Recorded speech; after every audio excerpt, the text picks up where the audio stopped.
اس صورت میں یہ نوجوان خدمت کے والنٹیئرز بنے، ہمارے یہاں ٹریننگ کا پورا سسٹم موجود ہے، آئیں اور لوگوں کی خدمت کریں کہ اس وقت امتحان ختم ہو رہے ہیں، ان کے لیے ایک بہترین سرگرمی بھی ہے اور ان کو ایک سکون بھی حاصل ہوگا کہ وہ لوگوں کی خدمت کریں اور اپنے حساب قربانی کریں.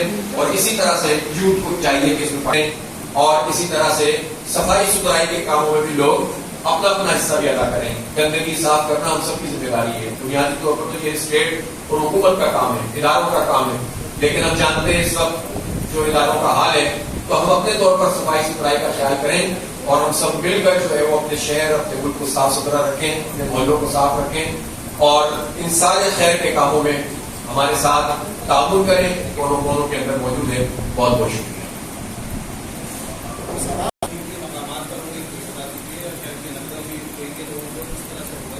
دیکھیں وہ سینٹرز قائم کر دیے گئے ہیں اور گلبرگ میں، ملی میں، لانڈی میں، کورنگی میں، لیاری میں، ڈیفینس میں اور اسی طرح گارڈن میں، اس طرح وہ اس سلسلے میں وہ ہمارے پاس اویلیبل ہوں گے. ایک بات میں بتانا بھول گیا تھا اپنی گفتگو میں، پانی کا شدید بحران یہ ہر آدمی کمیونٹی اس کے اندر انوالو ہو اور اس کا سلسلہ چلتا ہے. اور اسی طرح سے کم از کم 2000 سال کہ میٹھا ہوگا کہ کھارا ہوگا.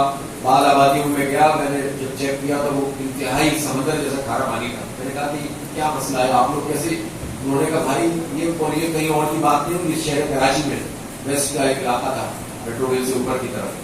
انہوں نے کہا بھائی جہاں پانی ہی نہیں ہے تو کم از کم پانی تو ہے، اس سے ہم وہ کام تو کر لیں گے جو ہم بنیادی طور پر پانی کی ضرورت ہوتی ہے، چاہے وہ سمندر کے پانی سے کیوں نہ کرنا پڑے.